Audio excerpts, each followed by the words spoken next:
So it's that time in the episode where it's time to kiss. Yeah, I guess so. It's come to that point where you've always got to have a sexy song. Well, I mean, we've had many sexy songs. I mean, this is a sexy song. You would try.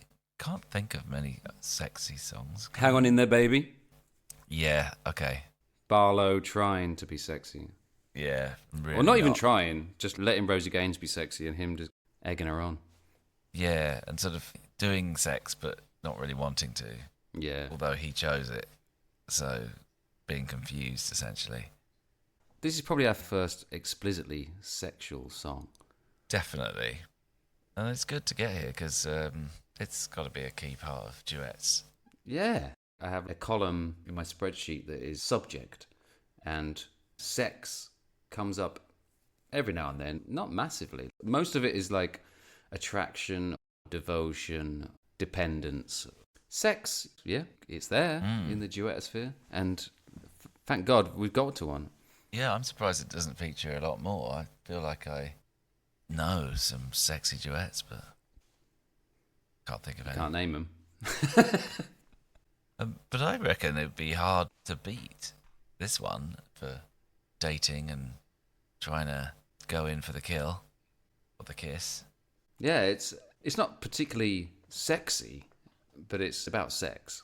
Yeah, it's about the run-up, the build-up, and the sort of courting. No, is it? Is it really about the courting? Because it's more about just getting down to it. It's actually the moment of, right, everything else doesn't matter anymore because now it's just about the actual physical thing of the sex. Yeah. Because there's no romance. I suppose there is a bit of romance. There's the bubbly. They do crack open the bubbly in this. And we do have quite a lot of bubbly in our duet world. Yeah, bubbly features. But I do feel like it is a bit of a frustrated point that's led up to this point. Like the bubbly has been shaken up in the bottle and the cork's just not coming off yet. And it just, come on, we've got to just open the cork. But we should come back to that. Maybe. Yeah, let's introduce the song a bit more.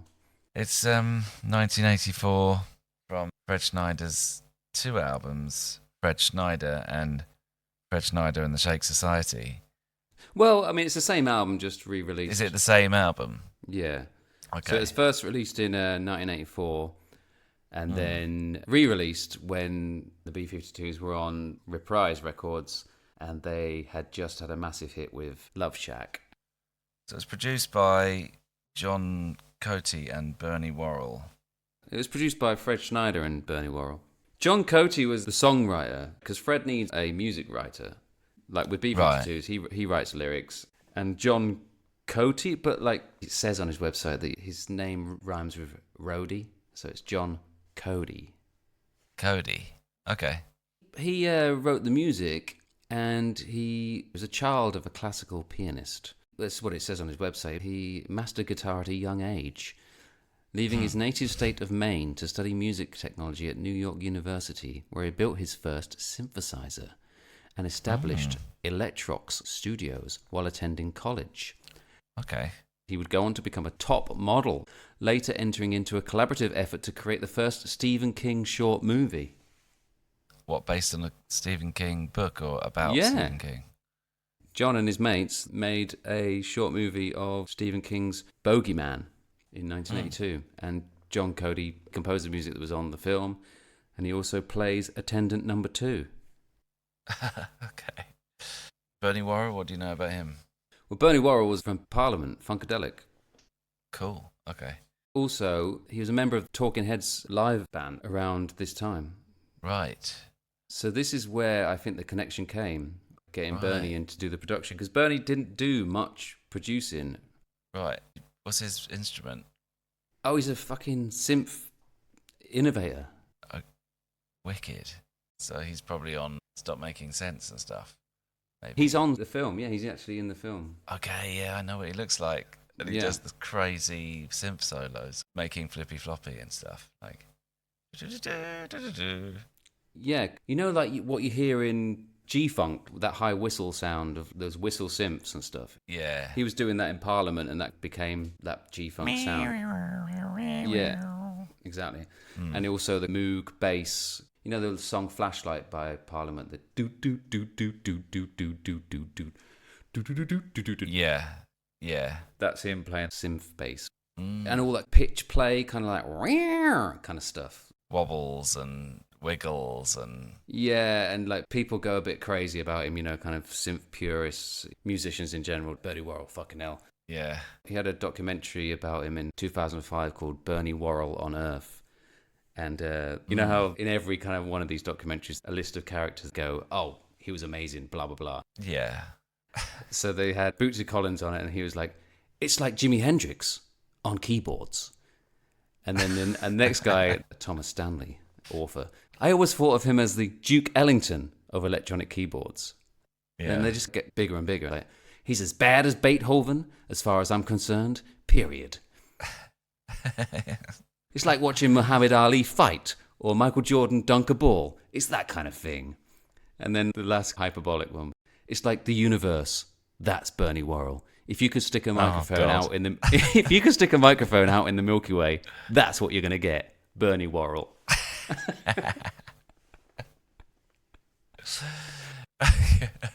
But he's not present on this song, I don't think.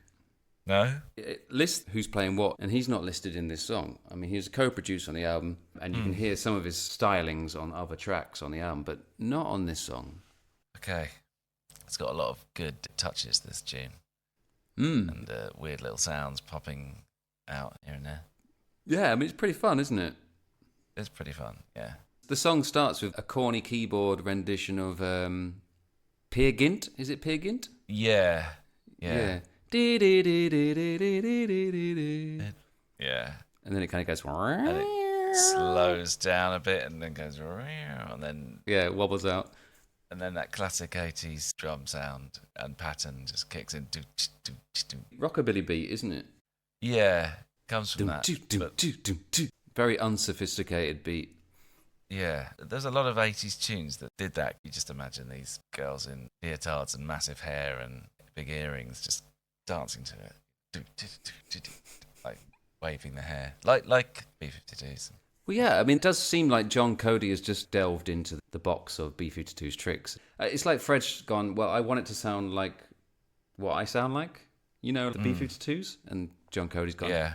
Okay, I'll write some songs that sound a bit like that, and you just do some lyrics over the top. And it doesn't go any further than that, does it? Like any of the songs on the album, or well, it's more synthy and more production sort of stuff going on. Obviously, very different to Party Outbounds and that kind of thing. Well, you got two synth nuts that are in control of the production, I suppose, because you got John Cody who builds synthesizers, and you got Bernie Worrell who's a fucking synth lord. Yeah, it's a synth god version of B-52s. Mm. And then lots of songs like Ballroom Blitz and Walk Like an Egyptian, these kind of songs. Right. Have the same beat. There's also some atonal guitar noise as well in there. And yeah, B-52s-y. Yeah, but then there's some slap bass put in there. Like some flexing bass. Do. Yeah. Yeah. With the tone dial whacked up to full. And you get like high gain distortion noises that act as pads underneath the beat. Yeah. He's talking in his turned up to 2/3 voice that he always does. Mm. I've really started to love his voice. It's always at that kind of sandpapery point where, it's not punk sounding, but it's totally punk. Mm. And it's a bit spoken word. But within that short sort of range, I mean, compare it to the other singer on this, it's opposites. He manages to do a lot in that small range, really. Like, so like...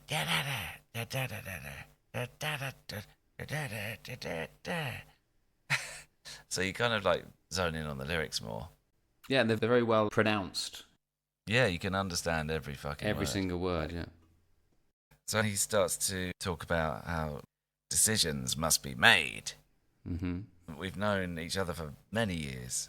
We've been chatting, smiling, having fun, dating maybe a few times. We've just seen together each every other day. Out. They're together every day. Together every day. Yeah, every day, but they're not doing anything. He's like a bit frustrated and a bit like, how do I go about this? Well, I guess that's it. Yeah. It's just like, it's time to do it. It's time. Come on. It's really like, how do I make this happen? Like, I've got to reach into myself and bring out this act of like the rose or the gesture that's going to make the kiss happen. He's kind of in that frustration for quite a lot of the song, I feel. Don't know what she's doing. She's just sort of like being coy and like, yeah, could happen. See what you do. I don't know, like, but he's like saying, I've got to own this. It's time for me to say, "Way, let's dance." And he says dance instead of kiss. And he throws out, "It's time for me." It's his role. He's got to take on this role, and maybe he's not done it before. So he's like realizing his role in this relationship is that he's got to take control, and like maybe he's not used to that. Yeah, he sounds kind of naive, and she sounds a bit like she's leading him on a bit. A little bit, yeah. She's just saying some platitudes, maybe playing into his nerdiness, like, it's time to get down on the bearskin rug in front of my fireplace, throwing in these corny lines. You know, maybe that she thinks that's going to turn him on, because he's a bit of a corny guy. Yeah, definitely. He's so naive that he's like, it's time for mouths to get together, time for lips to meet. He's talking a lot about this, you know, yeah. without doing anything. He really is like. Maybe the kiss is all he can really see. He can't see past the kiss. Yeah, exactly. We were talking about it being a sex song, but it's just about the kiss. Like, that's such a massive thing in this song. Well, it's the first thing, isn't it? That's the first thing you've got to do before anything else happens, isn't it? It's the first physical thing that makes a difference, I suppose. Yeah, because he's like, it's time for you to say it to me. It just sounds like this frustrated kid. And she goes, what the heck? And she goes, what the heck? I just thought she just started making hardly any sense, which I find a lot of when she's singing. I don't know what she's singing. There's a bit of a dissonance in their production, I feel like, that his is quite close and hers is quite far back. I imagine that is like literally what it was like. He would be close to the microphone and she'd be further away just because she's a trained singer, and if you get too close to the microphone, it's just going to go to red. Yeah. But it's the way it's produced. When I first listened to it, I thought, it sounds like she's not even there, or she's been recorded in a different place. But the more I listened to it, I thought, oh, actually, I just think it's the recordings of their voice are done differently, maybe for the song, maybe for him to be more of a protagonist and her to be more of a secondary character. I don't know. Because it is one of those weird duets where you're just like, these two together? Like, what? What? True. Like the Sam Moore Lou Reed one. Because it's from such different ends of the earth. They are from different ends of the earth. But maybe by the end we can see why it works, because there are some similarities. They both have a similar attitude to life, I think. They're both quite introvert extroverts. They're both kind of loud and camp, and they have reasonably simplistic ideas about life, like, you've just got to say it. If you want to say it, do it. Out there. Boom. And you're a bit weird. Like, both of them are quite weird people. I feel like. They're both not... I mean, Patti LaBelle obviously has been a big star, but she's not the big She was only star. becoming a big star at this point. This was her breakout year, really. Yeah. I mean, obviously she'd been in... even after the 70s and stuff. Well, she's been in LaBelle, but like that was a group, and she released about 6 solo albums before 1984, and it was only this year that she really became a big star, I suppose, and then the following year she became massive because she had some songs on the Beverly Hills Cop soundtrack, and... Okay. You know, the Apollo show that we were at last episode... Well, she was on that, and she did a duet with Joe Cocker. But she also did a version of You'll Never Walk Alone that was nominated for a Grammy for, like, performance on a music show or something like that. I heard that. So she was, at this time, becoming the huge belter singer that she became during the second half of the 80s and on. But before this, she was having a bit of a hard time with her solo career. Yeah. So back to this, he's kind of getting a bit pissed off as well. Like, you got to stop pissing me around, waiting for it to be the right time. Like, you're sizing me up and you're umming and ahhing. I've had it with that. We need to kiss. I'm kind of in a trap, and the only door that has been left ajar is the kiss door. These are all the signals that you're sending me, but you're not saying anything explicit, and it's just like, I can't walk away now. I've got to do that. So the whole song is based on this kind of like tension of building and building to this inevitable outcome, and someone's got to pull the trigger, and Patti is not going to do it. And then it comes out in a totally Fred way. Oh, I feel like a smooch coming on. Yeah. The word smooch is such a Fred word. Yeah. Almost turns it into a total joke. I feel a smooch coming up. Yeah. It's like how I would go about trying to kiss someone, doing a stupid voice. Like, Yeah. and whenever there's any kind of like, Tension sex and stuff, I always end up getting really stupid. Yeah. Going, oh yes. It's just like, And most of sex is that, Yeah, but like at some point you got to stop, like remove that bit, just be like actually fucking and enjoying it. Yeah. Without this kind of slight removal. And that's what happens next. After the smooch coming on bit, there is an unconvincing 1.5-minute sex scene of oohs and ahs from both of them. Is this like the middle eight kind of thing? Is it a middle eight? I mean, it's just a kind of... I don't know. It's just a departure from the lyrics. The song's exactly the same. I mean, there's little bits of tom rolls to go along with their oohs and ahs to build tension. And there's the little stunt guitar effects and stuff. I feel like this is where Pixies got their idea for Vamos from. Because Vamos does this.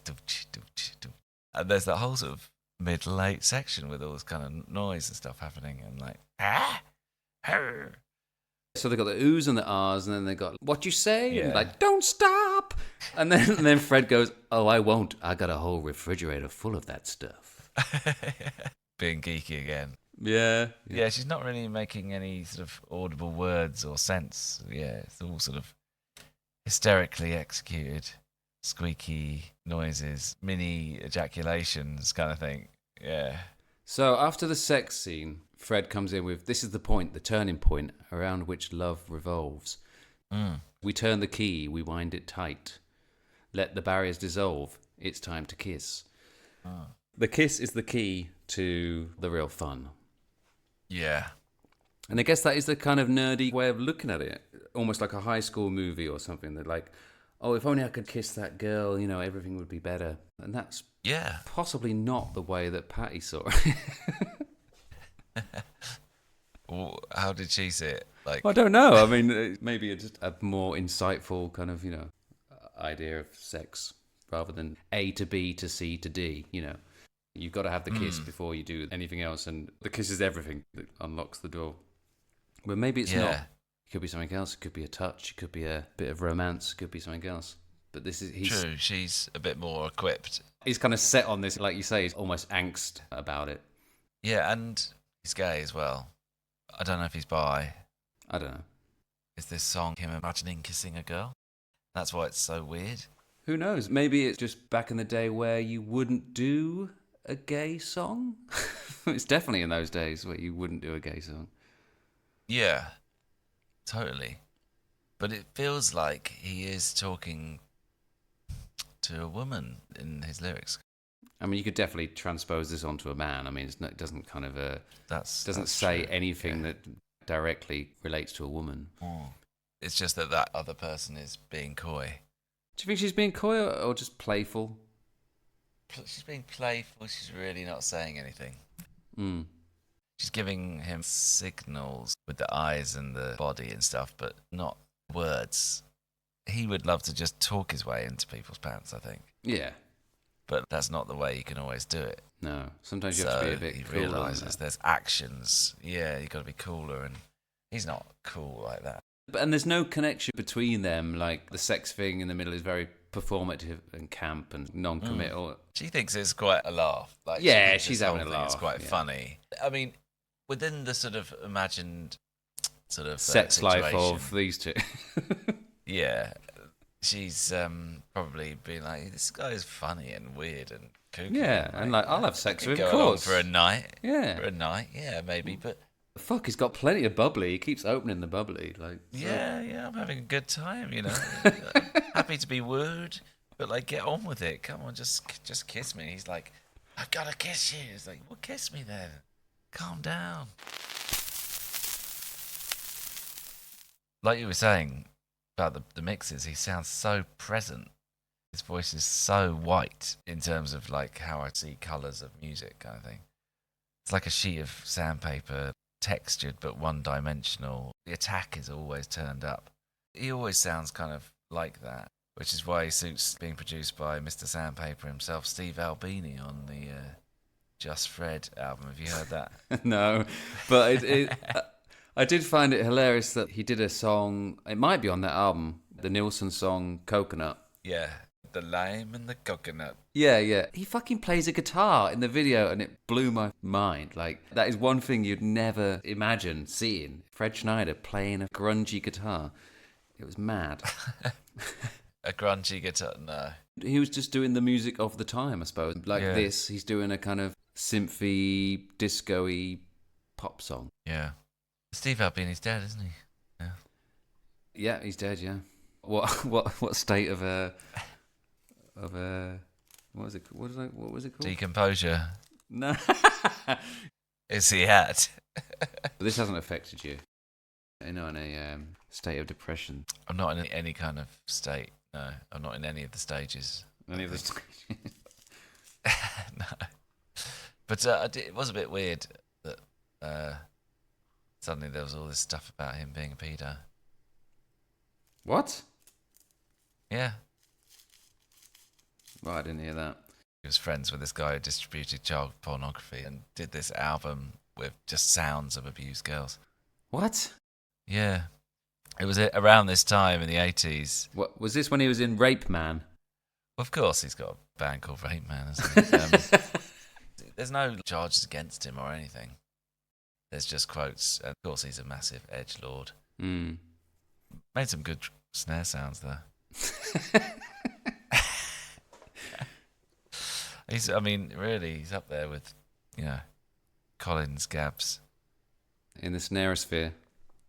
In the snareosphere, yeah. That's for sure. But, he did an album with Fred. And it's wicked. It's a good album, is it? Yeah, it's wicked. Really good, yeah.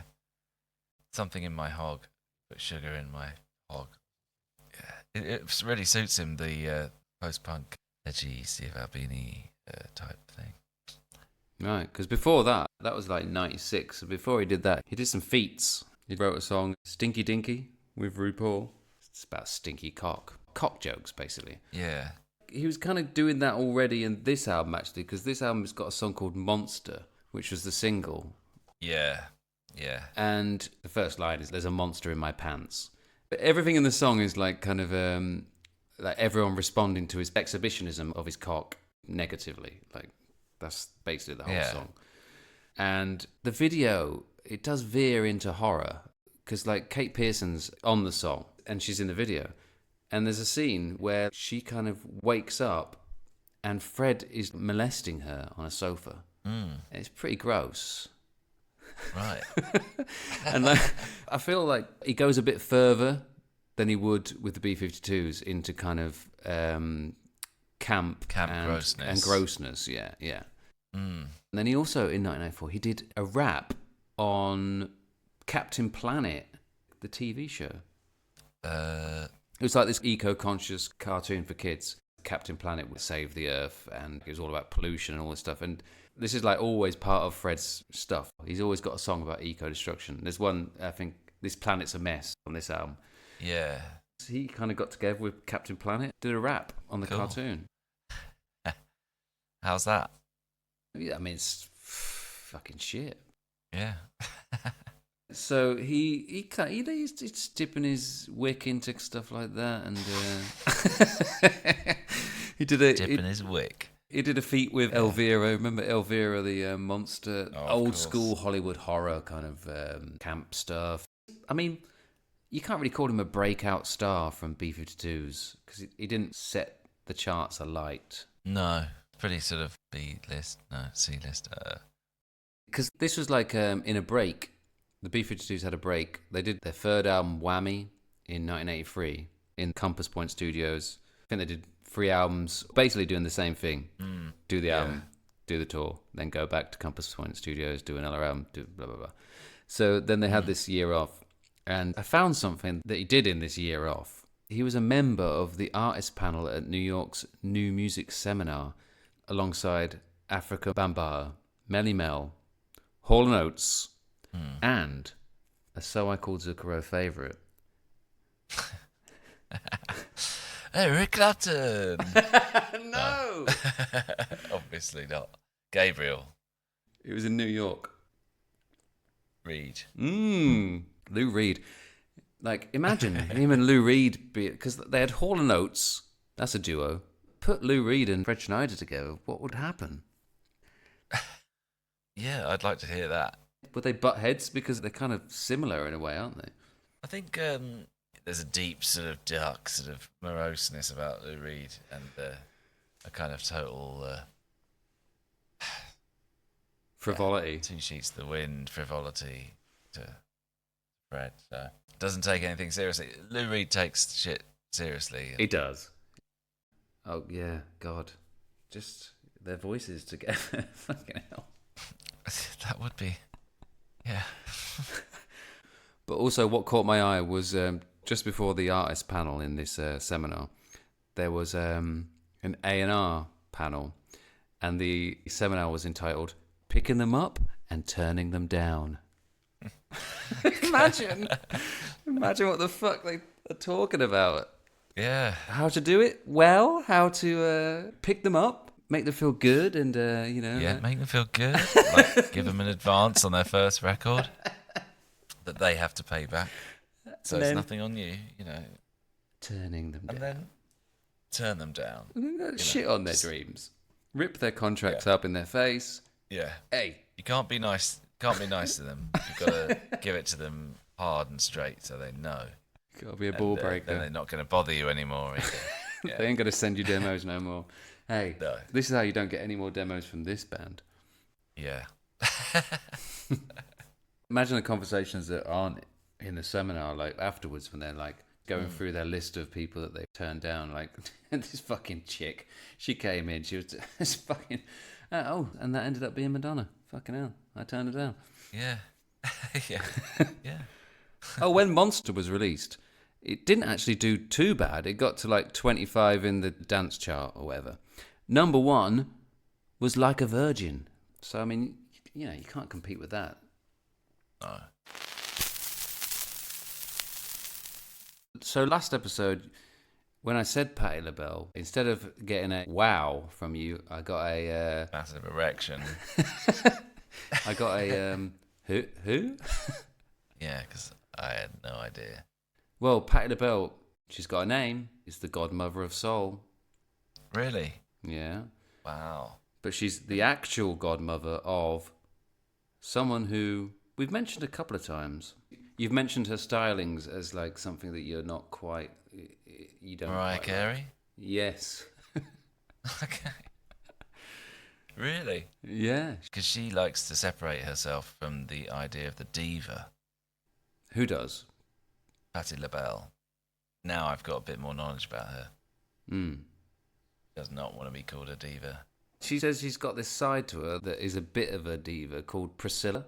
In some of her autobiography of certain moments in her life, she'll say, and then Priscilla came out.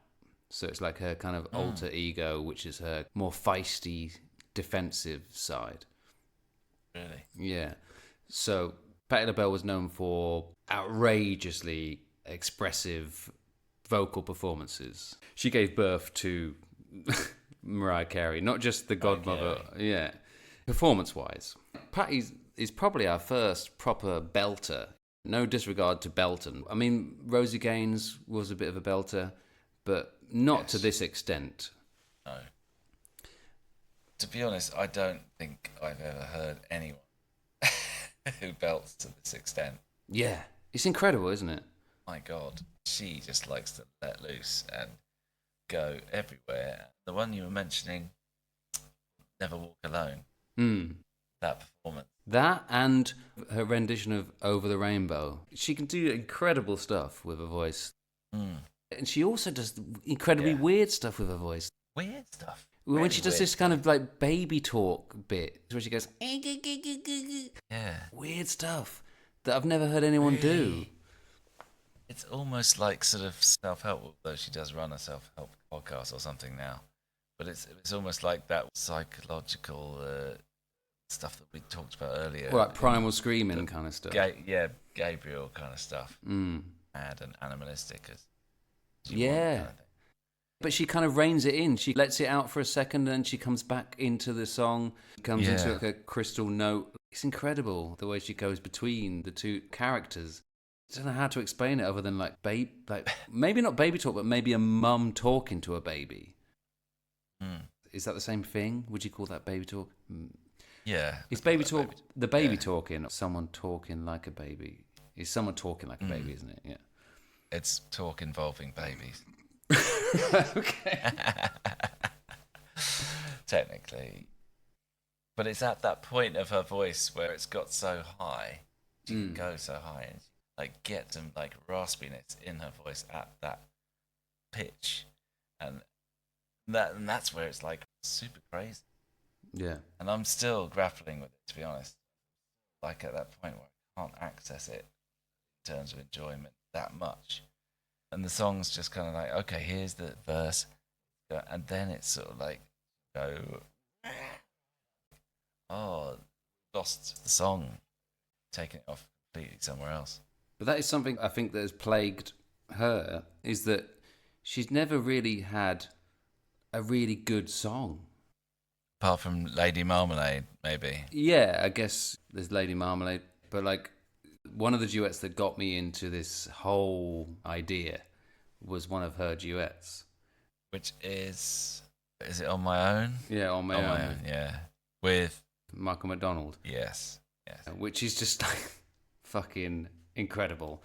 That is one of the main reasons we are even talking about duets, is because we exist. Her duet with Michael McDonald, Dionne Warwick's duets with Jeffrey Osborne, like these 80s power ballads, I guess. Big hair, power ballad, big song, big voices, yeah. That's the kind of thing that roped me in. But yeah, really, when you talk about Patti LaBelle, it's more about her performance than the songs. Because she wrote some songs, but she's not a prolific writer. Most of LaBelle was written by Nona Hendryx, who was maybe a reason that this song we're talking about came about, because Nona Hendryx worked with Talking Heads on Remain in Light from what was that, 1980? Bernie Worrell worked with Nona Hendryx as well on Nona Hendryx's solo album. Patti LaBelle worked on that album as well. So Nona Hendryx was one of the voices in LaBelle and on Remain in Light. Yes. Oh wow, I love those voices in Remain in Light. The time period we're in now, we're kind of missing all the good funk stuff. We're now in like Patti LaBelle's solo career, which is more big soul ballads and not so much the funk. She seems to have created, I don't know if she created this other thing as well. Like, I was listening to this Oprah Masterclass podcast.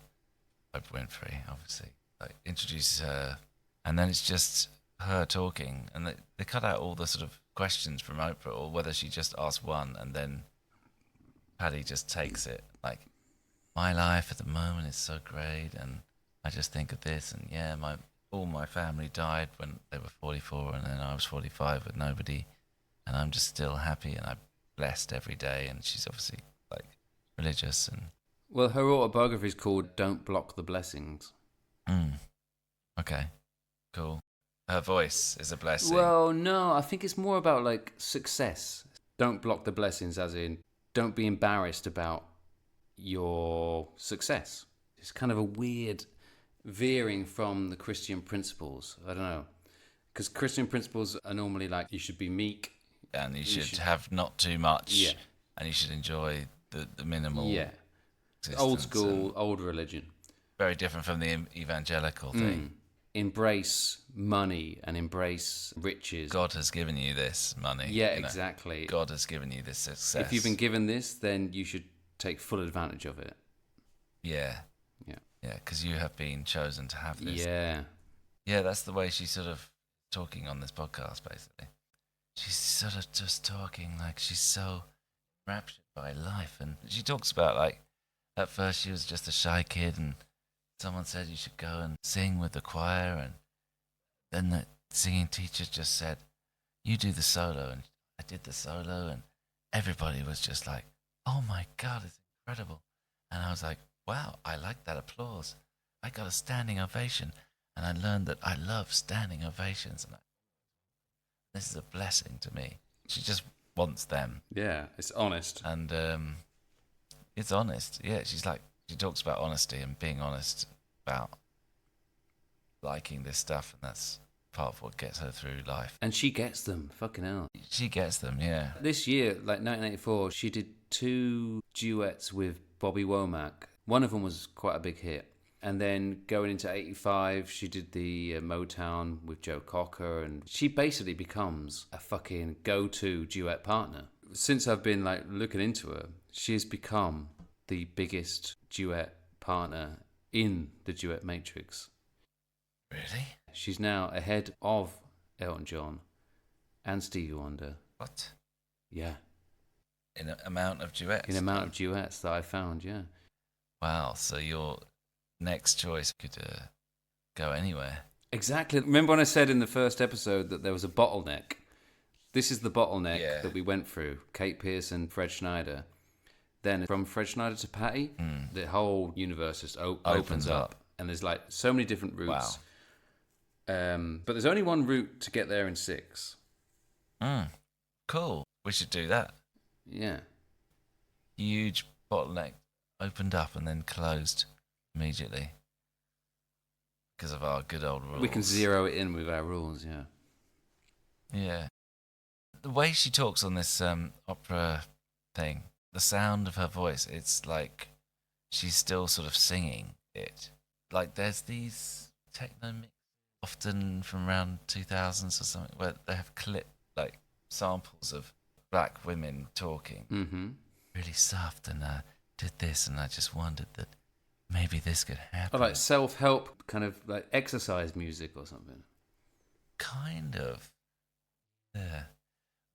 And it's always a bit sort of shrouded in ambience on these kind of techno house kind of mixes. So you just hear this kind of voice like, da da do la ba ba ba, do la ba. Oh, and Mummy said, and Daddy said, and everything was so do do do, and the voice comes out of it, or the beat comes. Right. It's used as this kind of soothing kind of. That's balm. totally new age. Yeah, it's very new age. She's very new age. Yeah, but she does have one of those voices, and I always kind of wondered where those voices were that I heard in those techno mixes. And this voice, it's probably definitely there. Clips of Patti LaBelle talking. She's so enraptured all the time. You go to a retreat or whatever in fucking Bali, and you're gonna talk to people that just talk in the way that she talks. But really, she just makes frozen food now. Really? Yeah. She's got a frozen food company. She makes your... what do they sell? Peach cobblers. Patties. Jamaican patties. Your... patties. Peach cobblers. Peach cobblers, your sweet potato pie, your black-eyed peas, cornbread. Patty's Good Life Food Company. But she's not the only one from this episode, because Fred Schneider also has his own coffee range. Okay. Do you think it would go with a nice pie? Yeah, with a nice coffee snatcher decaf from Fred. Kind of what this song is.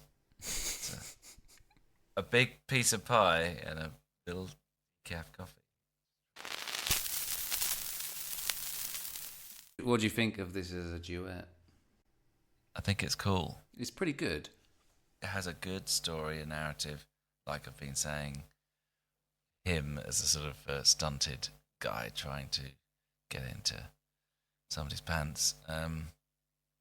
I could imagine in a certain time, a certain life, listening to this dance floor and trying to kiss somebody. Yeah. And doing all the actions and saying all the things, and like